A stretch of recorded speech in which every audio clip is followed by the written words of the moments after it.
Hours job చేయాలి అంటే 4 hours at least నువ్వు విఎఫ్ఎక్స్ పైన ల్యాబ్లో కూర్చోవాలి. ఆ విఎఫ్ఎక్స్ పైన ల్యాబ్లో నువ్వు ఎప్పుడైతే కూర్చుంటున్నావో అది కాన్సెప్ట్ పైన మాత్రమే కూర్చోవాలి, టూల్ పైన కాదు. అట్లానే సింగిల్ టాపిక్ పైన కాదు. నీ 6 months అయినా 1 year అయినా కానీ ఒక రోటో పట్టుకొని కూర్చుంటే మాత్రం నీ టోటల్ కోర్సు, నీ డ్యూరేషన్, టోటల్ మనీ అంతా వేస్ట్ అయిపోయినట్టే.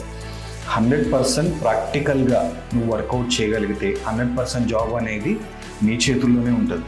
అంతేగాని 100% జాబ్ ఇచ్చేస్తాము, మాకు రిలేటెడ్ ఏదో కంపెనీ ఉంది, లేదంటే కంపెనీ రిలేటెడ్ ఒక వర్క్ ఉంటే ఆ వర్క్ని ఎక్స్పోజ్ చేసుకుంటూ ఆ వర్క్ పైనే జాబ్ చేసుకోవాలనుకుంటే ఫ్యూచర్లో నువ్వు నడవాలి కదా.